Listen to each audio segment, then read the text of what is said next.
समय नहीं है, कोई बात नहीं, समय नहीं है तो मात्र एक 5-10 मिनट लगते होंगे। ऑनलाइन में आप अपना फॉर्म भर के मेंबर तो बन सकते हैं। कम से कम हमें यह जानकारी तो रहे कि हमारे धर्म संघ का एक युवक अथवा युवती इस प्रकार की कला से संपन्न है जिसकी उस फैसिलिटी का हम ऐसे उपयोग कर सकते हैं उसके बाद समाज के लोग पहुंच सकते हैं। जानकारी के अभाव में तो आपको भी टीपीएफ के माध्यम से क्या मिलता है, एक प्लेटफॉर्म मिलता है, आपकी पहचान बनती है।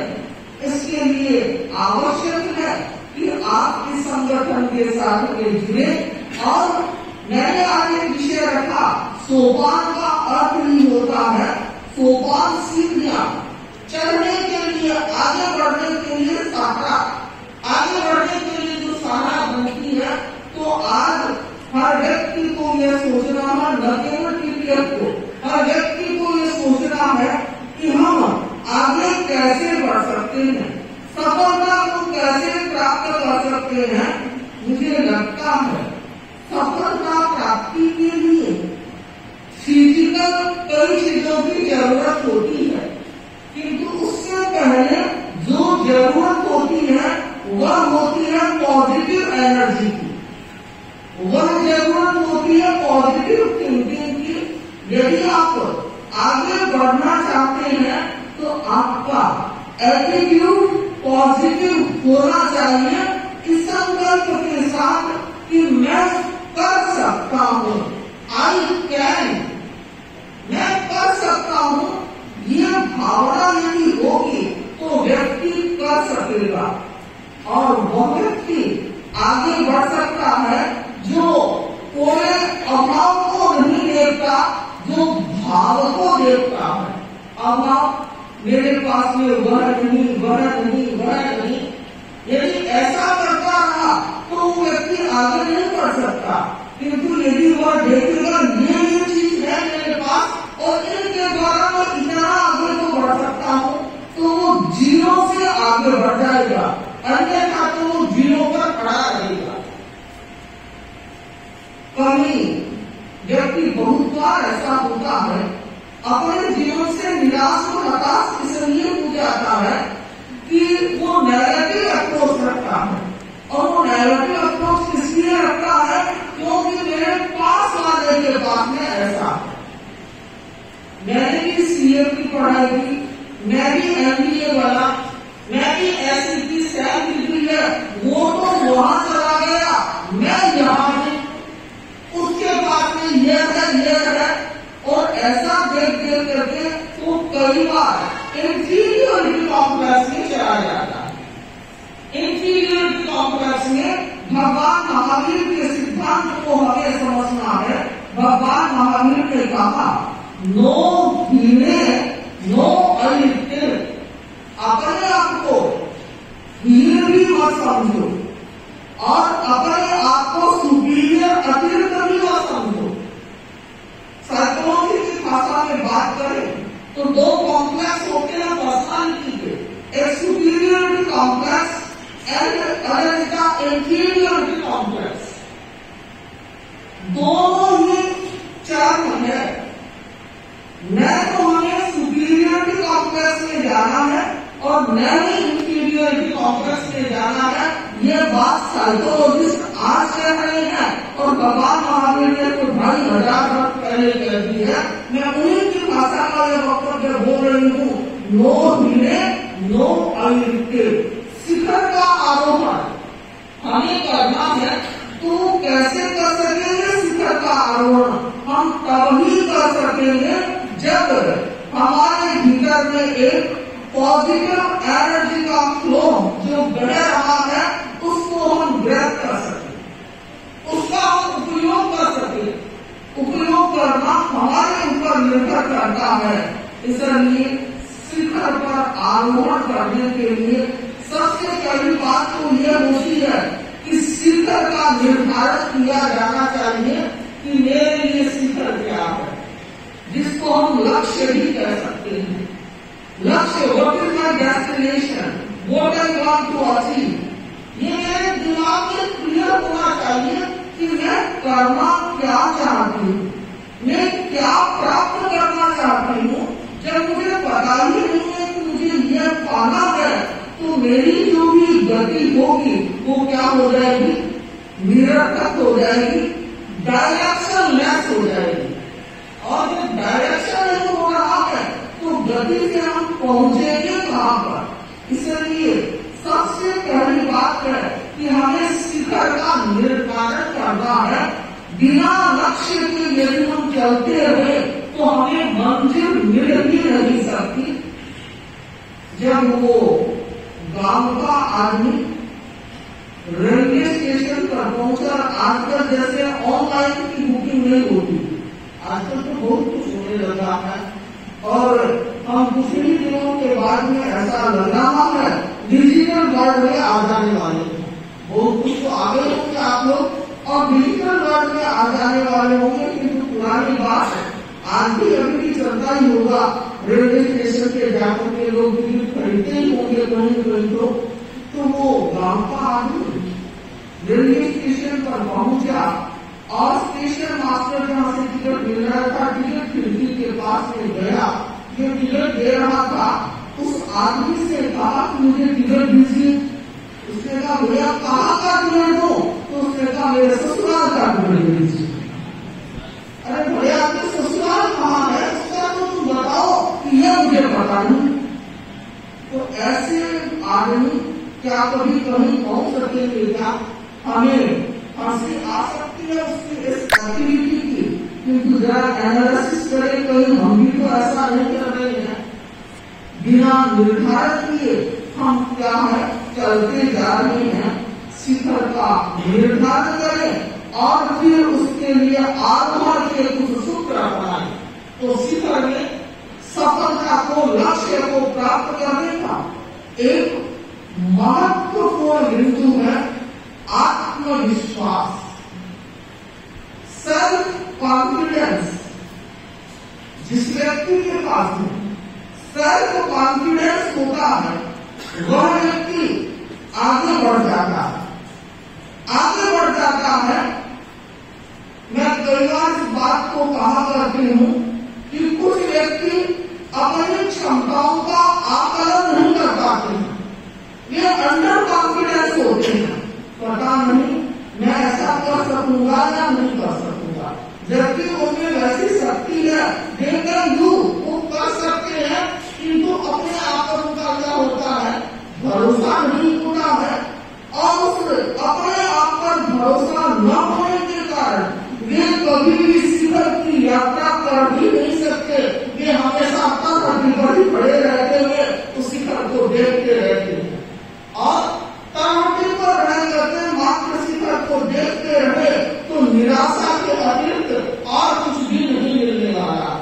इसलिए अपनी शक्तियों को आप अंडर एस्टिमेट न करें, अपने पर विश्वास, अपने पर भरोसा करना सीखें और इस सच्चाई का अनुभव करें कि यदि आपका अपने पर भरोसा होगा तो दूसरा व्यक्ति भी आप पर भरोसा कर सकेगा।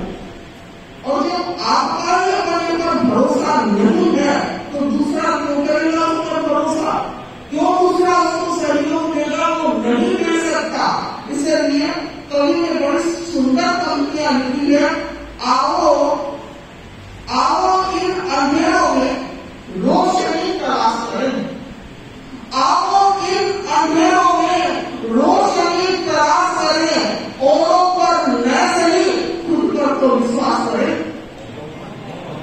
औरों पर न सही खुद पर तो विश्वास करें। आज ये विश्वास का धागा टूटता चला जा रहा है। दूसरों पर तो विश्वास करने की बात नहीं, किंतु अपने पर विश्वास करना न छोड़े। और जो व्यक्ति अपनी शक्तियों को पहचान लेता है वह व्यक्ति शिखर का आरोहण कर सकता है। इसलिए उसको पहचाने, अंडर एस्टिमेट भी न करें अपनी शक्तियों को और ओवर कॉन्फिडेंस में भी न जाए। बहुत बार ऐसा होता होता है कि उतना होता नहीं और कॉन्फिडेंस करने वाला व्यक्ति भी फिसल जाता है।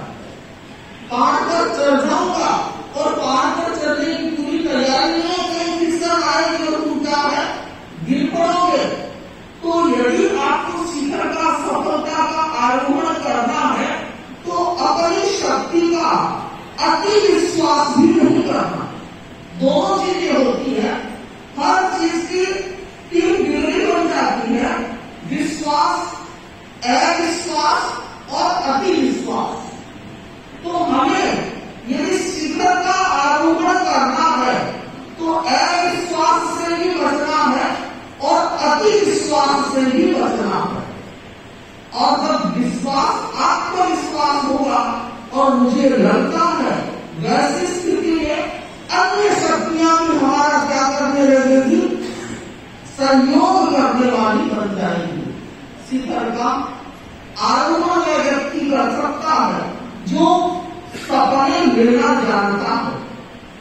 हम परम पूज्य गुरुदेव श्री तुलसी के जीवन को देखते हैं।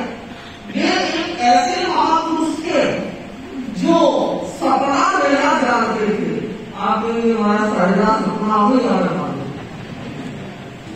सपने कब आते हैं जब नींद लेते हैं, तब लोग सपने ही लेते रहते हैं। एक बार कई लोग हमारे पास में आते हैं और कहते हैं महाराज दिन भर शरीर थका थका रहता है, क्या नींद नहीं आती है क्या? कि नींद तो आती है कि तो रात भर जंजा आता है। ऐसा भी होता है। सामान्य से सपने किसमें कैसे आते हैं? नींद में आते हैं, किंतु संकल्प के सपने नींद में नहीं, वे जागरूकता में आते हैं। जागरूकता में आते हैं। आचार्य तुलसी ने जागरूकता के साथ इतने सपने लिए और आज तेरा पद को कहाँ पहुंचा दिया।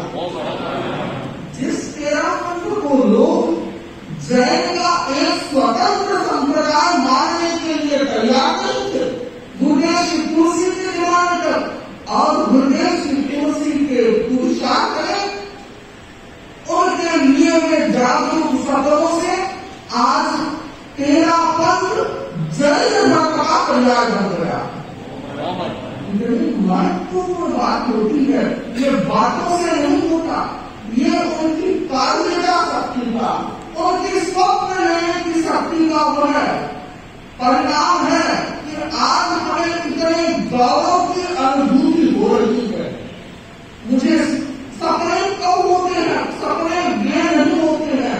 हमारे माननीय पूर्व राष्ट्रपति अब्दुल कलाम जी ने एक जगह लिखा है कि सपने वे नहीं होते जो नींद में आते हैं। सपने वे नहीं होते जो नींद में आते हैं, सपने वे होते हैं जो नींद को हराम कर देते। अर्थात वो सपने फिर ऐसी धुन लग जाती है आदमी को कि खाना पीना नींद उसके लिए महत्व नहीं रखता। उसका तो सामने लक्ष्य रहता है कि मुझे तो शिखर का क्या करना है, आरोहण करना है। एक धुन, एक लगन लग जाती है टीपीएफ के लोग और अन्य सारे लोग, सभी लोगों के लिए मेरा यह वक्तव्य है कि आगे बढ़ना है तो जो संकल्प लिया है, जो लक्ष्य लिया है, उसके प्रति एक लक्ष्य की दृष्टि होनी चाहिए। एक लक्ष्य की दृष्टि, बस हम उस और आगे बढ़ रहे हैं, चाहे समर्पण उसके प्रति कर दिया है, पूर्ण समर्पण और चलता जा रहा है। और उसी के साथ साथ अर्जुन की दृष्टि हमारा क्या करती है, मार्गदर्शन करती है। उसे कुछ भी दिखाई नहीं देता, न पेड़ दिखाई देता है, न पेड़ के पत्ते दिखाई देते हैं, न शाखा दिखाई देती है, न मछली दिखाई देती है, मात्र आंख दिखाई देती है, मात्र आंख दिखाई देती है। तो वैसे ही यदि शिखर का आरोहण करना है तो आपको क्या करना होगा? वो मात्र आपके सामने क्या होना है, लक्ष्य होना चाहिए। आप अपनी शक्ति का बिखराव न करें। यहाँ भी प्रताप होगा, यहाँ भी प्रताप होगा और बिना कुछ भी नहीं, और शक्ति आपकी क्या हो जाएगी, एग्जॉस्टेड हो जाएगी। तो ध्यान देना है कि आप लक्ष्य के प्रति जिस लक्ष्य का निर्धारण किया है उसमें अपने पुरुषार्थ को पूरा लगा दो, उसको छोड़े नहीं, और जो छोड़ता नहीं है उसको कोई न कोई रास्ता मिल जाता है। ये दो मैटर थे ना, बहुत बार बारिश के दिनों में तो दिख जाते हैं, जब हम बिहार जाते हैं जंगलों में तो इतने रास्ते में रुकते हैं, जहाँ रुकते हुए वो मैटर आ जाते हैं, क्या उससे डरने लगती है, मैटर थोड़े दिखाई देते हैं। तो एक बार क्या हुआ, जो मैटर थे वो दही के मटके में गिर गए। पीछे का मटका था दही का मटका था उसमें, और वो इतना जब नहीं कर पा रहे थे कि बाहर निकल जाए। गिरना तो सरल था किंतु वो निकल नहीं पा रहे थे। एक मैडम ने सोचा तो मरना निश्चित है, क्योंकि उतना जब तो हो नहीं सकेगा, और वो पल्ला होकर के बैठ गए। दूसरे मैडम ने सोचा मरना तो है किंतु कम से कम मैं अपनी मेहनत तो नहीं छोड़ू, और वो उछलता रहा, और कहते हैं जब वो उछलता रहा तो दही का क्या हो गया, मक्खन हो गया, बिलोड़ा हो गया, और दही में से क्या निकल गया, छाछ और मक्खन, और मक्खन हमेशा क्या जाता है, ऊपर आ जाता है। वो मक्खन ऊपर आया, मैडम उसके ऊपर बैठा और बाहर निकल गया। कौन सा लेटर बनना है कि कोई परिस्थिति सामने आ जाए और तो हम कुछ कर ही नहीं सकते, अब तो हो ही नहीं सकता, सारे दरवाजे बंद हो गए हैं। ऐसा एटीट्यूड व्यक्ति का होता है कि सारे ही दरवाजे तो बंद हो गए हैं, रास्ता ही नहीं है। इतनी समस्या बंधुओं, कोई समस्या को देखने वाली आंख है, समाधान को देखने वाली आंख भी रखे। ध्यान रहे, यदि सारे दरवाजे खिड़कियां बंद हो गए हैं तो कोई न कोई झरोका जरूर खुला होगा, कोई न कोई झरोका जरूर खुला होगा। किंतु व्यक्ति की आंखें कौन सी रहती है, तो बंद दरवाजे और खिड़कियों को देखती है, खुले हुए झरोके को नहीं देखती है। मैडम के सामने सीधी दोनों के सामने क्या थी, एक जैसी थी, एक है वो निकल गया, और जो दूसरा पराक्रम पुरुषार्थ भी नहीं किया वो क्या हो गया, समाप्त हो गया। तो ध्यान देना है, शिखर का आरोहण वही कर सकता है जो पुरुषार्थी होता है, जो परिश्रमी होता है, वह व्यक्ति शिखर का आरोहण कर सकता है। तो हम अपनी शक्ति को गलत कामों में न लगाएं, शक्ति का सही सदुपयोग करने की कोशिश करें। कुछ लोग ऐसे होते हैं जिनको मात्र आलोचना करने में ही आनंद आता है। आलोचना, वो चाहे कैसी अच्छी बात हो तो भी आलोचना, गलत बात हो तो भी आलोचना, उनका नेचर ही ऐसा हो जाता है। इसलिए आलोचना समझे कहीं हो रही है तो अपनी गलती का सुधार कर लीजिए, और यदि आलोचना गलत हो रही है तो उसे क्या कर दीजिए, आई नहीं कर दीजिए। नहीं तो पिरामिड को स्टीम बोर्ड का निर्माण रॉबर्ट फर्टन ने किया था, स्टीम बोर्ड, और उसने कहा मैं भाप से क्या चलाऊंगा, नाव को चलाऊंगा, बोट को चलाऊंगा। आज तक लोगों ने ऐसा देखा ही नहीं था, वो तो ऐसे चलाया करते थे नाव। और जो आलोचक थे तो उन्होंने कहा कैसी मूर्खता भरी बातें कर रहा है, स्टीम से कभी बोट चलती भी है क्या। उसने निर्धारित किया कि इस दिन इतने बजे मैं अपनी स्टीम बोट का प्रदर्शन करने वाला हूँ। स्टीम से बोट क्या है, चल पड़ती है। लोग इकट्ठे हो गए थे, वो आलोचक भी वहीं पर खड़े थे, और उन्होंने कहा देखना ये स्टीम बोट चलेगी नहीं, स्टीम बोट चलेगी नहीं। निर्धारित समय पर प्रयोग किया और स्टीम बोट है चलने लगी। तब लोगों ने कहा तुमको कह क्या स्टीम बोट चलेगी नहीं, अरे तुम सब नहीं देख रहा हूँ ये रुकेगी नहीं, पहले चलेगी नहीं और चलती अपनी गलती नहीं मानना, नहीं दूसरा तरीका। तो ऐसे लोगों से घबराना नहीं चाहिए। जो ऐसे लोग होते हैं दुनिया में जो चढ़ने पर भी हंसते हैं, पैदल पर भी हंसते हैं। तो ऐसे लोगों के आधार पर कि उसने मुझे ऐसा कह दिया, उसने मुझे कह दिया, अरे काम करने वालों को तो कहा जाता है, निकम्मों को कौन कहता है। इसलिए अपनी शक्ति का सदुपयोग शिखर पर जो चढ़ना चाहते हैं उन्हें आलोचनाओं से घबराना नहीं चाहिए, अपना कार्य करना चाहिए। आज चूंकि पीटीएफ का प्रसंग है और हैदराबाद पीटीएफ ब्रांच ने कार्यक्रम का आयोजन किया है और हर साल कहते हैं, इनका ये सीजन का 8वां साल है। हाँ, 8 साल हो गए हैं, लगातार करते हैं। और इस कार्यक्रम में राष्ट्रीय पदाधिकारी भी आते रहे हैं और आज पीटीएफ के राष्ट्रीय अध्यक्ष भाई पंकज ओसवाल भी यहाँ उपस्थित है। संयोग ऐसा है, राष्ट्रीय अध्यक्ष भी पंकज और हैदराबाद सेक्टर का अध्यक्ष भी पंकज। नामों में समानता होगी, कभी कभी ऐसा हो जाता है। तो वैसे मैं प्रारंभ से ही पीटीएफ से खूब जुड़ी हुई रही हूँ। मुझे लगता है कि संभवतः सिर्फ कल मैंने कहा था पंकज को, भाई तुम एक को छोड़कर थे, बाकी के सारे पीटीएफ अध्यक्षों को जानते और आप उनको कहेंगे तो सब बता देंगे, बड़ी निकटता से जानती हूँ और आज तुम्हारे से ही परिचय हो गया।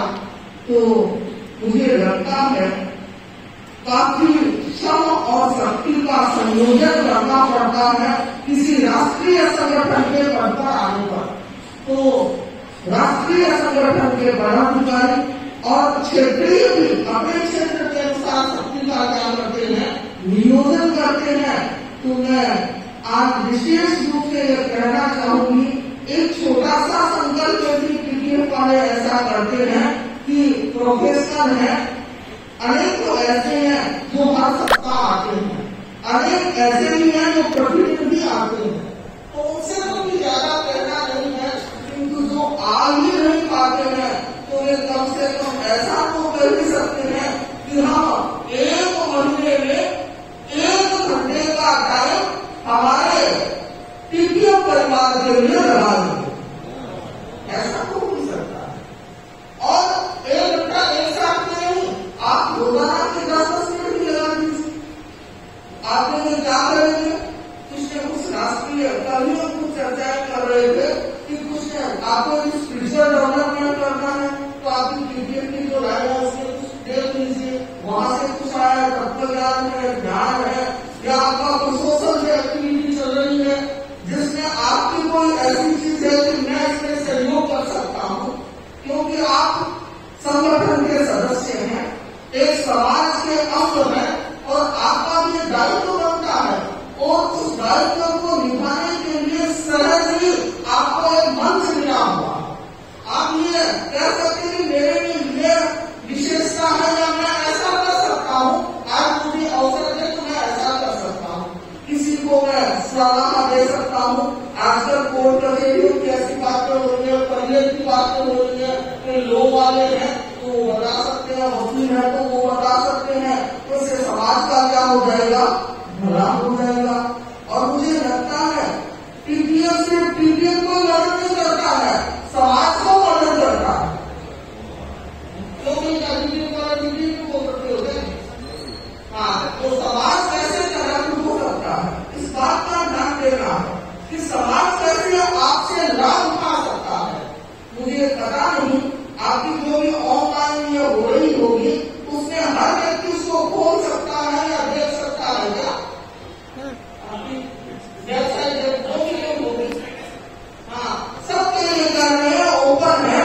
तो जो फायदे समाज एक संगठन के माध्यम से उठा सकता है, जिनको जरूरत है, आपको जरूरत है, मान लो किसी दूसरे को है, तो आप उनको इंफॉर्मेशन दे सकते हैं कि नहीं, क्योंकि एक संगठन सब हमारे लिए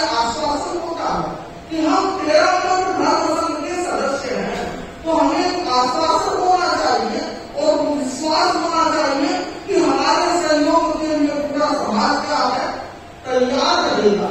तो ऐसी बात हमारे हर व्यक्ति के लिए, चाहे सभा में, चाहे युवक परिषद में, चाहे महिला मंत्र में, चाहे द्वितीयक है, चाहे और हमारी संघीय संस्थाएं हैं, मैं तो एक ही बात बता करती हूँ कि हम सबको मिलकर के क्या करना है, कार्य करना है। तो एक नहीं है, सब सफलता के लिए मिलकर सभी को काम करना है। सफलता के लिए मिलकर सभी को काम करना है। हमें आकाश से ऊंचा संघ का लाभ करना है। हमें आकाश से ऊंचा संघ का लाभ करना है। तो ये भावना हर व्यक्ति में जाके बिल्कुल मेरे सामने नहीं है। मैं अपनी समय के अनुशासन का अतिक्रमण करना नहीं चाहती। मैं अपनी बात को संपन्न करूं इस मंगल कामना के साथ कि हम सब अपने अध्यात्म और अन्य आगे विकास के क्षेत्र में आगे बढ़ते रहें। ओम